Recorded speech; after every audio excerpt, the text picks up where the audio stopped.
وہ ایک بادشاہ سلامت تھے، ان کو خواب آیا کہ میرے سارے دانت ٹوٹ گئے، کہ تعبیر کرنے والا بلایا، اس کو کہنے لگے میں نے خواب دیکھی میرے سارے دانت ٹوٹ گئے۔ اس نے تعبیر کی، وہ کہنے لگا بڑے دکھ سے بتا رہا ہوں آپ کی زندگی میں آپ کے سارے رشتہ دار، بال بچہ، بہن بھائی سب پود ہو۔ بادشاہ نے تلوار لگائی اور تعبیر بتانے والا بھی باپ۔ اس نے کہا سب کے بغیر جیتے کیا کریں؟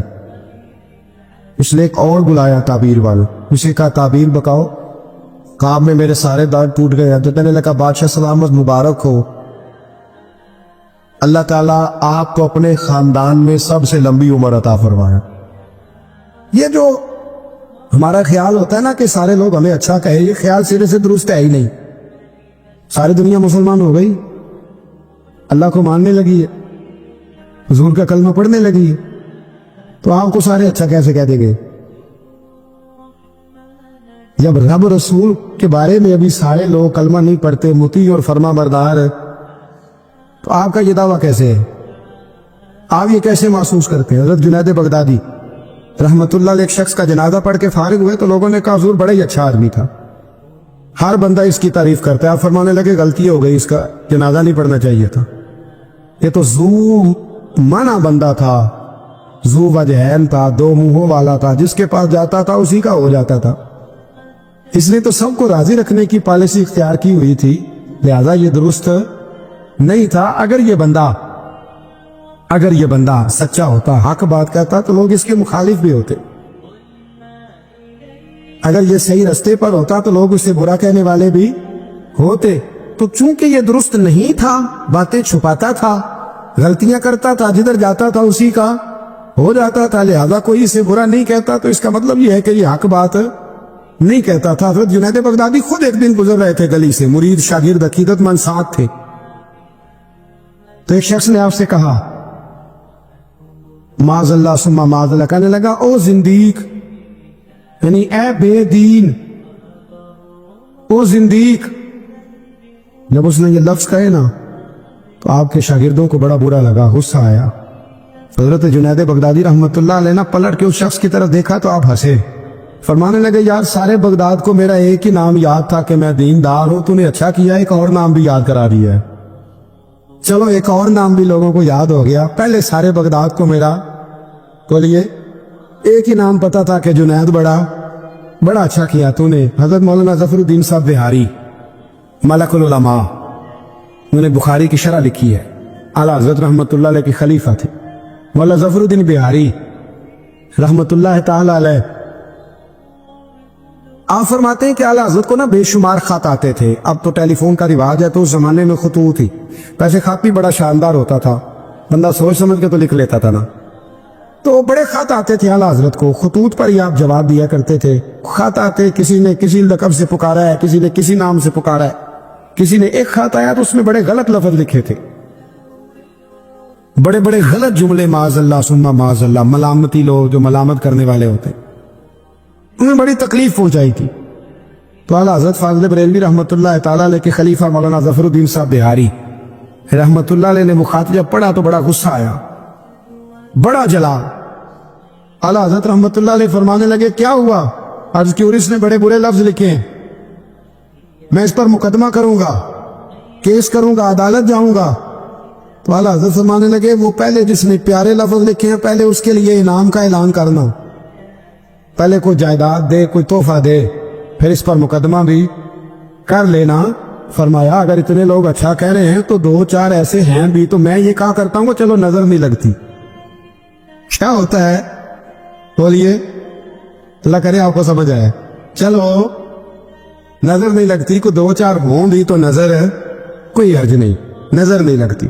اعلیٰ حضرت فرمانے لگے یہاں تو ان کو انعام دو، ان کے نام جائیداد کراؤ، تو پھر تکلیف دینے والوں پر مقدمے بھی کر لینا، تو اگر وہاں تمہیں انعام نہیں دے رہے تو پھر یہاں تمہیں مقدمہ کرنے کی حق بات پر، سچی بات پر آپ مستقل مزاجی اختیار کریں، آپ ٹھہرے، پھر آپ کو کوئی کیا کہہ رہا ہے، کوئی آپ کے بارے میں کیا بیان کر رہا ہے، پھر آپ اس بات سے نکل آئیں، پھر آپ اس سے نکلیں۔ میرے نبی رحمت نور مجسم شفیع معظم صلی اللہ تعالی علیہ وسلم طائف کے بازار بھی چلے گئے تھے، आकाश की मंडियों में भी हुजूर चले गए। नबी पाक ने काफिर के हर सवाल का जवाब दिया, और जब दीन की तकमील होने लगी मदीना मुनव्वरा में, तो काफिर खत्म हुए तो मुनाफिक खड़े हो गए। पूरी सूरतें हैं मुनाफिकीन के बारे में। उधर से मामला खत्म हुआ तो इधर से कभी हुजूर के इल्म पर एतराज करते हैं, कभी हुजूर सल्लल्लाहु ताला अलैहि वसल्लम के सहाबा पर शिकवा करते, कभी कोई बात करते, कभी कोई बात करते। लेकिन मेरे हबीब करीम अलैहिस्सलाम ने हमेशा डट कर, खड़े होकर, इस्तकामत के साथ हर बात को सुना और उम्मत को यह पैगाम दिया कि तुमने सच्ची बात पर खड़े रहना है, तुमने दाएं बाएं पलटना नहीं है। इमाम अहमद बिन हंबल रहमतुल्लाह है, इमाम अहमद बिन हंबल बहुत बड़े इमाम थे। 14 जिल्दों में किताब लिखी आपने हदीस पाक की, मुस्नद इमाम अहमद बिन हंबल, और कलेजा ठंडा हो जाता इमाम साहब की तहरीरें पढ़ के। इतने बड़े आदमी, हर दौर में कोई ना कोई फितना पैदा होता है। तो फितना इस तरह पैदा होता है कि लोग दीन का नाम लेके बाजू का फितना करते हैं। मिर्जा गुलाम मोहम्मद कादियानी जब आया था तो वो तशरीहात ही करता था माज़अल्लाह दीन की। कभी अपने आप को मुहद्दिस कहता था, कभी मुफस्सिर कहता था, फिर आहिस्ता आहिस्ता वो मुजद्दिद बनने लगा, फिर कहने लगा मैं जिल्ली नबी हूं, बरूजी। फिर उस बेईमान ने खोलकर अपने बातन में छुपी हुई हर गलाजत का जिक्र करना शुरू किया। तो दीन के अंदर दाखिल होकर दीन का नाम लेकर जो फितने बर्पा किए जाते, अल्लाह ताला उनसे महफूज फरमाए, अल्लाह ताला हमें महफूज फरमाए। दीन का नाम लेकर, लिबादा ओढ़कर, लाइसेंस लेकर दीन का जो फितने लोग बर्पा करते, बड़े खतरनाक, बड़े खौफनाक वो भी फितने होते हैं। हजरत इमाम अहमद बिन हंबल के जमाने में एक फितना उठा था खल्क़े कुरान का, खल्क़े कुरान का, कि कुरान अल्लाह की तख्लीक है या अल्लाह का कलाम है। लोग गुंजाइशें निकालते हैं ना इस तरह के जुमले कि लोगों को कैसे कुरान पाक से या हुजूर के फरमान से या दीन से दूर किया जाए, तो तावीलात करते हैं। एक फितना था। इमाम साहब ने डट के फतवा दिया कि कुरान मजीद अल्लाह का कलाम है, ये अल्लाह का कलाम है, हुजूर अलैहिस्सलाम पर नाजिल हुआ है। इमाम साहब ने ऐलान किया, डटे, तो बादशाह वक्त ने आपको कैद कर दिया। पुलिस भेजी, इमाम साहब को पकड़ के ले गई। जेल में जाना को बुरा नहीं, सारे जेल में कैदी बुरे नहीं होते। जेल में तो हजरत यूसुफ भी रहे हैं, हजरत यूसुफ अलैहिस्सलाम भी जेल में, सारे लोग जुर्म करके नहीं आए होते, कुछ अदल करके भी जेल में आए होते। लेकिन इसका गलत तर्जुमा ना कर लेना, जेल में बुरे भी होते हैं, बुरे भी जेलों में अपनी मर्जी की लाइनें भी लोग बना लेते हैं ना। तो अच्छे लोग भी बाज़ औक़ात बाज़ आजमाइशों के सबब जेलों में जाते हैं। इमाम अहमद बिन हंबल को जब गिरफ्तार करके ले गए ना, तो इमाम साहब कुछ दिन जेल में रहे। जब वापस तशरीफ लाए इमाम अहमद बिन हंबल रहमतुल्लाह अलैह, जब आप वापस तशरीफ लाए तो आपके साहिबजादे कहते हैं कि अबुल हसन नाम का एक चोर था, अबुल हसन नाम का पक्का चोर था। पक्के चोरों का भी सबको पता होता है ना, सारा बगदाद जानता था कि पक्का चोर है। लेकिन इमाम साहब कुछ महीने जेल में रह के वापस आए तो हर नमाज के बाद उस चोर के लिए दुआ करते, कहते अल्लाह अबुल हसन पे रहम फरमा, अल्लाह उस पर। हद हो गई हजरत, चोर से मुलाकात। अब आप जेल जाएंगे तो ऐसे लोगों से मुलाकातें तो होंगी ना, कातिलों से भी, चोरों से भी, दहशतगर्दों से भी, तखरीबकारों से भी। इमाम साहब की मुलाकात हो गई थाने में, जेल में, हर नमाज के बाद दुआ करते। आपके साहबजादे कहते हैं मैंने एक दिन कहा अब्बा जी उस चोर के लिए आप दुआ करते हैं तो नमाज में बड़े नमाजी शरीक होते हैं, किसी नमाजी का ख्याल कहीं जाता है, किसी का कहीं जाता है, तो आप बता ही दे बात क्या है। तो इमाम साहब फरमाने लगे यार है वो चोर, पर उसने मुझे एक बहुत बड़ी नसीहत कर दी चोर ने। हम तो मुहद्दिसीन और उलमा की बात नहीं ना सुनते, तो नसीहत लेने वाले कहते हैं जहां से अच्छी बात मिले वहां से ले लो। कहते चोर ने मुझे एक नसीहत की। हुजूर वो क्या? कहते हैं जब मैं थाने में गया तो वो भी थाने में था, मेरे साथ मुलाकात हुई तो कहने लगा हुजूर आप हक और सच पे हैं, हुजूर आप हक और सच पे। कहने लगा मैं चोर हूं, चोरी के इल्जाम में आया हूं, पहली दफा नहीं आया, कई दफा आ चुका हूं। बादशाह और कोतवाल के यहां मेरा नाम दर्ज है, कई दफा आ चुका हूं, मेरा इनके पास नाम दर्ज है। ये मुझे बड़ा मारते हैं, पर मैं बुरा हूं तो बुराई पे डटा हुआ हूं, मैं कभी बाज नहीं आया। ये मुझे मारते हैं, मेरी जमानत होती है, फिर जाता हूं, बुरा काम करता हूं। कहने लगा हुजूर अगर मैं बुरे काम पे डटा हूं तो ख्याल रखना आप तो अच्छा काम करके आए हैं, जरूर जरा डट के रहना, देखना जरा डट के रहना, इसमें कोई कमजोरी ना दिखाना, तो अच्छे काम के लिए आए। तो इमाम अहमद बिन हंबल फरमाते हैं मुझे उसकी बात याद रह गई। उसने मुझे कहा कि आपने परवाह नहीं करनी कि लोग कहेंगे जेल गए हैं तो थाने गए हैं तो कचहरी गए हैं तो ये हुआ है तो फलां हुआ। ना ना ना ना, ने डटना है और डट के रहना है। दोस्तों इस तक लोग क्या कह रहे हैं, लोग कहां खड़े हैं, इसको छोड़े। आप ये बताएं, आप हक पे हैं। शरीर का काम तो शरारत करना है, जो शरीर है उसका काम, सांप का काम क्या है? डसना। तो वो तो डसेगा, शरीर तो शरारत करेगा क्योंकि उसके मिजाज में शरारत है। आपको क्या करना है, आपको देखना ही है कि आपका रास्ता ठीक है, आप हक पे हैं। फिर आपको शरीर की परवाह नहीं करनी, डसने वाले की परवाह नहीं करनी, रब रसूल की रिजा की तरफ देखना है। फिर अल्लाह और उसके रसूल की रिजा की तरफ देखना है, आगे बढ़ना है, जद्दोजहद करनी है, काम को जारी रखना है। एक सियाना बंदा होता है, वो दो ग्रुपों में सुलह कराना चाहता है, वो दो गिरोहों के अंदर पुल का किरदार अदा करना चाहता है। कबीले के, बरादरी के, खानदान के लोगों में लड़ाई हो गई, झगड़ा हो गया। ये बंदा सुलह करा सकता था, ताकत थी, इसको पता था लोग मेरी बात मानेंगे, इसने मुदाखलत की, ये आगे बढ़ा। फौरन एक शख्स ने कह दिया, तेरा क्या लालच है? चौधरी बनना चाहता है? तू सरदार बनना चाहता है? अब ये कहता है, जनाब चूंकि लोग मुझे बुरा कह रहे हैं, उनका ख्याल है कि मैं सरदार बनना चाहता हूं, लिहाजा मैं नहीं सुलह कराता, लड़े रहो। हालांकि मेरे नबी करीम सैयद आलम नूर मुजस्सम सल्लल्लाहु अलैहि वसल्लम ने इरशाद फरमाया है, महबूब करीम अलैहिस्सलातु वस्सलाम ने फरमाया, दो गिरोहों में जो सुलह कराएगा रब 2 हज और 2 उम्रे का सवाब अता फरमाए। अब अगर इसने इसलिए सुलह करानी थी वाकया ही कि ये दोनों गिरोह मुझे चौधरी माने, तो फिर तो एक ने इनकार कर दिया कि मैं चौधरी नहीं मानता, तो ये पीछे हट गया। तो अगर इसलिए सुलह करानी थी कि रब 2 हज और 2 उम्रे का सवाब दे, तो फिर कोई अच्छा कहे या बुरा कहे, इसको चाहिए ये आगे बढ़े और 2 लोगों के सरों को जोड़ दे, सुलह करा दे, इत्मीनान करा दे, शऊर करा दे।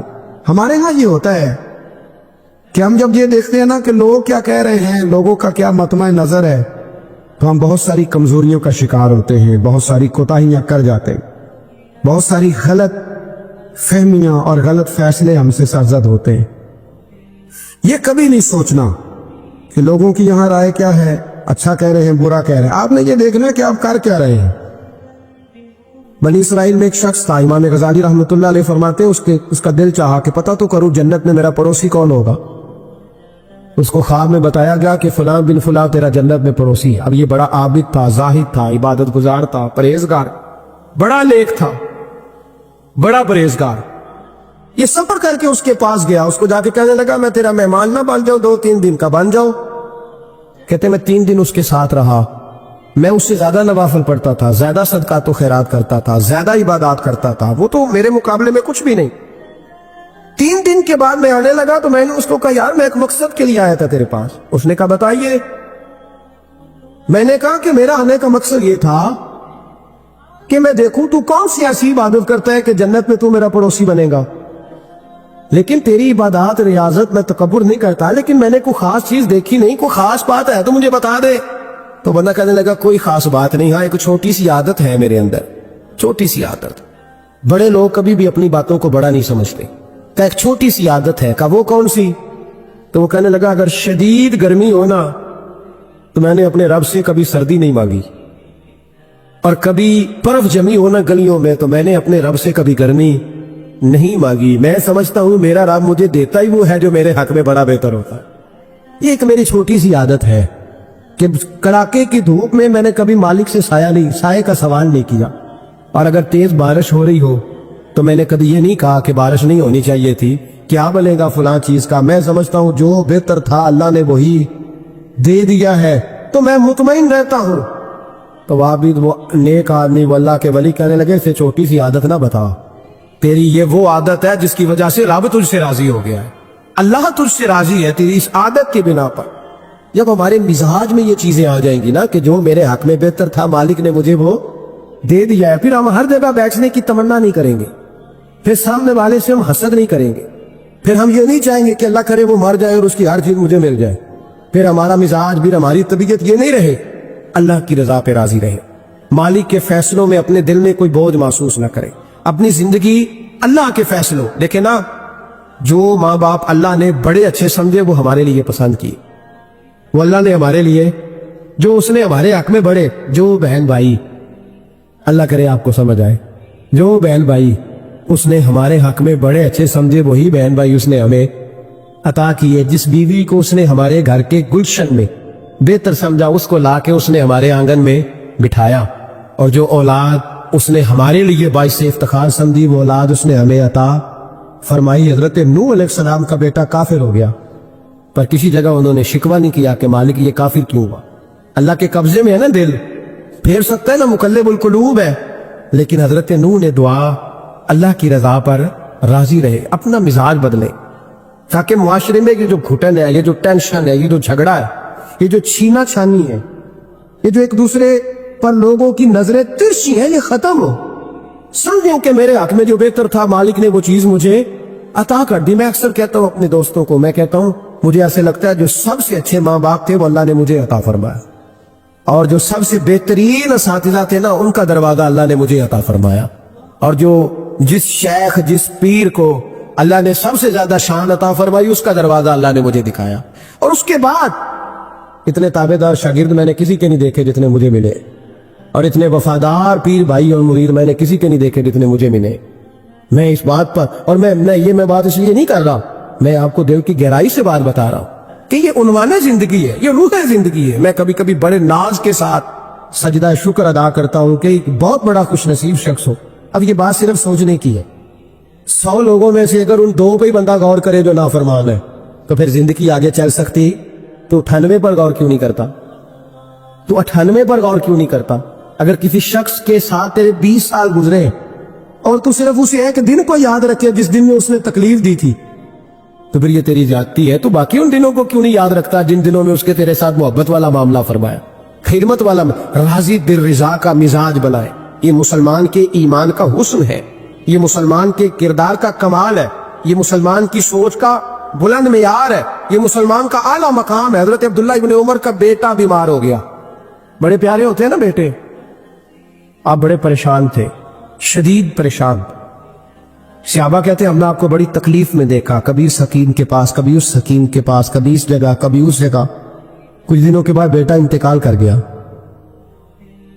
लेकिन कहते हैं जब हम ताजियत के लिए गए तो हमने उनके चेहरे पर बहुत सारी सुकून को, बहुत सारी राहत को देखा। बेटा इंतकाल कर गया। जब वो बीमार था तो परेशान थे, अब जब इंतकाल कर गया तो सुकून में।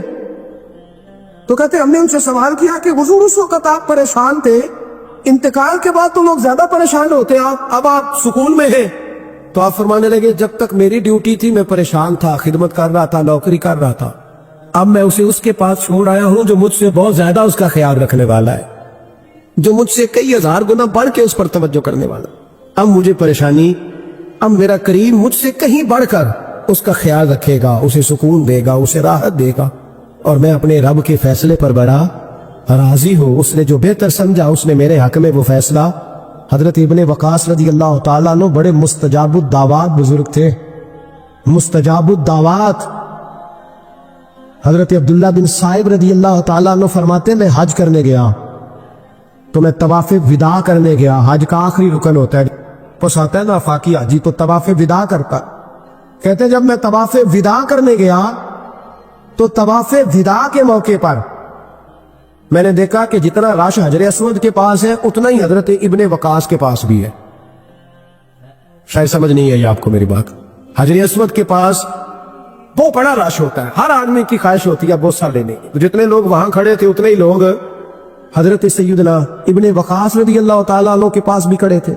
तो कहते मुझे ताज्जुब हुआ। अब्दुल्ला बिन साहिब कहते मैं भी उनके पास जाके बैठ गया तो मैंने देखा कि वो नाबीना है, आंखों से नजर नहीं आता। लोग उनके पास दुआएं कराने आ रहे और फरमाते मैंने अजीब हाल देखा, बीमार तरीन शख्स उनके सामने आके बैठा, हुजूर मेरे लिए दुआ कर दे। तो फरमाते उन्होंने दुआ के लिए हाथ उठाए तो वहीं उसी वक्त मैंने देखा अल्लाह ने उस बंदे को शिफा फरमाया। मैंने देखा मकरूज दुआ करा रहे हैं, बीमार बे औलाद, जो भी दुआ उसे कराता अल्लाह उसकी हाजत को पूरा फरमा देता। हजरत अब्दुल्ला बिन साहिब कहते हैं मैं शाम तक बैठा रहा, हर नमाज के बाद रश होता, मैं देखता रहा। फरमाते शाम हो गई, लोग दुआएं करा करा के चले गए। जब मगरिब का वक्त हुआ तो नाबीना थे, फिर भी मुझसे कहने लगे अब्दुल्ला सारी दुनिया ने दुआएं कराई है, तूने नहीं करानी? تو صبح سے بیٹھا ہے بس دیکھے ہی جا رہا ہے, تو نے نہیں کوئی دعا کرانی؟ تو کہتے ہیں میں نے کہا حضور میں نے دعا نہیں کرانی, ایک سوال پوچھنا ہے. تو فرمانے لگے پوچھو. تو میں نے کہا حضور سارا زمانہ جو دعا کراتا ہے اور اللہ آپ کی قبول کرتا ہے, تو ایک دعا آپ اپنے لیے بھی کر لیں, اللہ آپ کو آنکھیں عطا فرما دے. مالک جو قبول کر رہا ہے تو ایک کر لے اپنے لیے بھی. میں گڈی تے ہاتھ ڈور سجن دے, او جنج رکھے اونج رہنا ہے, او جنج رکھے اونج رہنا ہے. واجب نہیں جے وچ شریعت مندہ خسم لو کہنا. کہنے لگے ایک دعا اپنے لیے بھی کر لیں. کہتے ہیں جب میں نے یہ کہا تو بن وقاص رو پڑے, اتنا روئے کہ ان کی ہچکی بند گئی. کہنے لگے نا, جب تک رب نے چاہا اس نے مجھے آنکھیں دی, اور اب اس نے بہتر سمجھا کہ میری آنکھیں نہ رہے, تو اس نے جو بہتر سمجھا میرے لیے کر دیا. میرا مالک میرے حال سے آگاہ ہے, اور میرے مالک کی حکمت ہے, اس نے مجھے جس حال میں رکھا ہے. اور فرمایا اگر اس نے مجھے اس حال میں رکھا ہے تو میں بھی اس حال پہ بڑا ہی راضی ہوں. میں اپنے مالک کے دیے ہوئے اس حال پر بڑا. مسلمان یہ سمجھ لے, اس پیغام کو پلے کے ساتھ باندھ لے. اگر اس نے جلد بازی دکھانی ہے, اگر اس نے بے راہ روی کرنی ہے, اگر اس نے اللہ تبارک و تعالیٰ کے فیصلوں میں مداخلت کرنی ہے, یہ تو ممکن ہی نہیں. یہ ہو سکتا اس لیے کہ اس کی لگامیں کسی اور کے پاس ہے, اس کے فیصلوں کا اختیار کسی اور کے پاس ہے. اپنے آپ کو اپنے مالک رضی اللہ عنہم ورضوا عنہ ذالک الفوز العظیم. اللہ فرماتا ہے میں ان سے راضی ہوں, وہ مجھ سے راضی ہیں, اور یہ بہت بڑی کامیابی. اپنی زندگی میں اللہ کے فیصلوں پر راضی ہونا سیکھیں, راضی ہونا سیکھیں. رب کریم کے فیصلوں پہ راضی ہونے کی عادت بنے گی تو ایمان مضبوط ہوگا. حضرت ابو بکر صدیق نے پانی مانگا تو لوگوں نے دودھ دیا, فرمایا پیچھے کرو. ابو بکر نے نعمتیں چھوڑ دیے. اب ابو بکر وہ والا کام کرتا ہے جو رسول پاک نے کیا ہے. فرمایا نہ دودھ شاید پیش نہ کرو, جو مانگتا ہوں بس وہ دو. حضرت ابو بکر صدیق نے بڑے مالدار تھے. حضرت عمر فاروق رضی اللہ تعالیٰ عنہ کے پاس صحابہ کرام جمع ہو کے آئے, کون سا ایسا شخص ہے جس کی تنخواہ میں اضافہ ہو جائے؟ تو لوگ کہتے ہیں نہیں مجھے نہیں چاہیے. پر ہم نے وہ لوگ دیکھے, حاجی صادق صاحب کو مسجد والوں نے کہا 1000 روپیہ تنخواہ بڑھانی ہے, تو حاجی صاحب کہنے لگے میرا بڑا سونا گزارا ہوتا ہے, مجھے نہیں بڑھے دے. حضرت سیدنا عمر فاروق رضی اللہ, تو صحابہ اکٹھے ہو کے گئے. کہنے لگے عمر حضور کے زمانے میں بظاہر غربت رہی, جناب صدیق اکبر کے زمانے میں غربت, اب تو بڑی ریل پیل ہے, بحرین سے لاکھوں کا مال آتا ہے, آپ کو بڑے بڑے سفیر ملنے آتے ہیں, پر آپ وہی پرانا کرتا اور وہی تامت جو کئی جگہ سے سی آپ نے کئی جگہ سے پھٹی. اور حضرت عمر ایک دن عید کی نماز پڑھانے گئے تھے تو ننگے پیر ہی چلے گئے. لوگوں نے کہا جوتا, فرمایا ٹوٹ گیا تھا یار, پہننے کے قابل نہیں تھا. فرمایا ننگے پیر آ گئے ہو, لوگ کیا کہیں گے؟ فرمایا چھوڑو, عمر کے پاؤں ننگے ہیں لیکن عمر کے کردار میں تو کوئی شک نہیں نا, پیر ہی ننگے ہیں نا, کیا ہوا, چھوڑو اس بات. کوئی پیار نہیں دنیا داری سے, دولت سے, کوئی چکر ہی نہیں. حضرت سیدنا عمر فاروق رضی اللہ تعالیٰ عنہ کو صحابہ نے اکٹھے ہو کے کہا یہ ہے امت کے بیدار ہونے کے طریقے جو عرض کر رہا ہوں. کہا جناب آپ اب بڑا مال غنیمت ہے, اور جس طرح ہر صحابی کا حصہ ہے آپ کا بھی حصہ ہے, تو ایک نیا کرتا ہی ڈال لیں آپ خرید کے. اب جب مشورہ ہو گیا صحابہ میں تو کہنے لگے عمر سے بات کون کرے گا؟ نیا کرتا پہننے کی عمر سے بات کس کو برا لگتا ہے جی؟ نیا کرتا کون بات کرے گا؟ حضرت سیدنا علی المرتضیٰ کا انتخاب ہوا. کہنے لگے مولا علی کی بڑی عزت کرتے ہیں, ان سے بڑا پیار کرتے ہیں, ان سے بات کرتے ہیں. تو حضرت علی کو بلایا گیا, عرض کی حضور مہربانی فرمائیں, حضرت عمر سے کہے نئے کرتے کے لیے. آپ فرمانے لگے عمر میری بڑی قدر کرتا ہے, بڑی بات سنتا ہے, اور یہ والا کام نہیں میں عمر سے کہہ سکتا, یہ کسی اور سے کہو. تو کہنے لگے آپ رہنمائی کر دیں, کس کو کہیں؟ تو جناب علی المرتضیٰ فرمانے لگے اگر حضرت عائشہ صدیقہ سے کہو گے تو عمر فوراً مان جائے گا, وہ مومنوں کی ماں ہیں. صحابہ حضرت عائشہ کے پاس, اماں جی عمر کو بلائیں, ان کو کہیں بڑے بڑے سفیر آئے ہوتے ہیں, وہی پرانے کپڑے پہن کے بیٹھ جاتے ہیں. اللہ اکبر. حضرت عائشہ نے پیغام بھیجا, فرمایا عمر کو بلاؤ. عمر فاروق دوڑے ہوئے آئے, پردے کے پیچھے حضرت عائشہ کے پاس گھٹنوں کے بل, اماں جی دیر تو نہیں کر آیا میں آنے میں؟ حکم ہو, حضور کے گھر سے پیغام آیا, بڑے بڑے سفیروں کو چھوڑ کے بھاگے. حضرت عائشہ صدیقہ کہنے لگی عمر دیکھو جائز پیسے ہوں تو اسلام اچھے لباس سے منع نہیں کرتا, اب بڑا بڑا مال آیا ہے, اب تیرا بھی حصہ ہے, تو صحابہ کرام کی خواہش ہے کہ نیا کرتا پہن لو, بڑے بڑے سفیر آتے ہیں, حرج بھی کوئی نہیں, جائز بھی ہے, کو منع نہیں. حضرت عمر نے گردن جھکا, جی اماں جی, جی اماں جی, جی اماں جی. حضرت عائشہ کہتی ہیں بات ختم ہوئی, عمر نے گردن اٹھائی تو عمر کی داڑھی آنسوؤں سے بھری ہوئی. کہتی ہے مجھے کہنے لگے اماں جی میں تو صرف مسجد میں دیکھا کرتا تھا, آپ تو مصطفیٰ کو دن رات دیکھتی تھی, جس طرح کے کرتے آمنہ کے لال نے پہنے ہیں مجھے بھی پہنا دو, میں تیار ہوں, میں پہن لوں گا, میں تیار ہوں, پر جس طرح کے میرے نبی نے پہنے. حضرت عائشہ کہتی ہے میں پھوٹ کے روئی, میرا پلو آنسوؤں سے بھر گیا. فرماتی ہیں میں عمر کی بات سنتی گئی تو میرا پلو آنسوؤں سے, میں نے کہا عمر تو جا, تو ٹھیک ہے. فرماتی ہے عمر فاروق سلام کر کے اٹھے, امیر المومنین چلے گئے. اس کونے میں صحابہ چھپے ہوئے تھے, وہ آئے, کہا اماں جی کیا بات ہوئی؟ تو میں پھر رو پڑی. میں نے کہا کیا بتاؤں, تمہیں پرانے کرتے نظر آتے ہیں, اسے محمد عربی کے جلوے نظر آتے ہیں, اسے رسول اللہ کا رنگ نظر آتا ہے, اسے وہ غلامی نظر آتی ہے. عمر کو دنیا سے پیار, اور دنیا سے پیار نہیں تھا, دعا بتا کیا تھی, یوں جھولی اٹھا کے اللہ مرزقنا شہادتن فی سبیلک واجعل موت فی بلد حبیبک, اللہ عمر کو بسترے والی موت نہ دینا, موت شہادت کی دینا, اور میں میدان میں جا کے نہیں مرنا چاہتا, مجھے رسول اللہ کے شہر میں موت چاہیے, پار جا کے نہیں, یہی میدان لگے مدینے, یہی موت آئے, اسباب بنا, میں مدینہ بھی نہیں چھوڑنا چاہتا. او بھائی ان لوگوں کو نہیں پیار تھا. جناب صدیق اکبر کا وصال ہوا تو زہر کے اثر سے, وہ جو آپ کو زہر لگا تھا, بعض مفسرین نے لکھا کبھی کبھی وہ جو سانپ نے ڈسا تھا تو کبھی کبھی اس کا اثر آتا تھا, بس اللہ نے شہادت دینی تھی کبھی کبھی, ورنہ تو بڑی شفائیں تھیں. حضرت عمر شہید, حضرت عثمان, جناب علی, امام حسن, امام حسین, علی اکبر, علی اصغر, حضرت عباس, حضرت سعد بن معاذ, حضرت امیر حمزہ, مصعب بن عمیر. میرے محبوب نے تو لسٹ بنائی شہیدوں کی, لسٹ بنائی شہیدوں کی. شہادت سے پیار کیا رسول اللہ صلی اللہ علیہ وسلم کے غلاموں نے, پیار کیا شہادت سے, اسی لیے تو کافر اٹھ نہیں سکا کہ شہادت سے. حضرت سعد بن معاذ رضی اللہ تعالیٰ عنہ کو زخم لگ گیا, جنگ سے زندہ آ گئے, لیکن زخم میں رو کے کہنے لگے محبوبہ سارے شہید ہو گئے, میں ایسے ہی رہ گیا. حضور نے فرمایا نہیں, رب تجھے بھی شہادت کی موت ہی عطا فرمائے گا. اسی زخم میں پردہ ہو گیا. میرے بھائی حضرت عمر بن جموح رضی اللہ تعالیٰ عنہ 4 بیٹے لے کے احد کے میدان میں آئے, کہا محبوبہ میرے 4 ہی تھے, میں سارے لے آیا ہوں, سارے ہی قبول ہیں؟ فرمایا ٹھیک ہے. پھر خود بھی زرہ پہن لی, ایک ٹانگ سے لنگڑے تھے, ٹانگ چھوٹی تھی. حضور نے فرمایا تو نے کیوں لباس پہن لیا ہے؟ کہا حضور میں نے بھی تو جہاد پہ جانا ہے نا. تو حضور نے فرمایا تیرے 4 بیٹے تو جا رہے ہیں. تو کہا یا رسول اللہ کیا لنگڑے جنت میں نہیں جا سکتے؟ تو حضور لنگڑے اللہ کو قبول نہیں, میں نہیں جا سکتا. تو میرے نبی پاک صلی اللہ علیہ وسلم نے فرمایا نہیں, جنت تو تیرا انتظار کر رہی ہے. کہا حضور پھر میں بھی جاؤں گا. بچے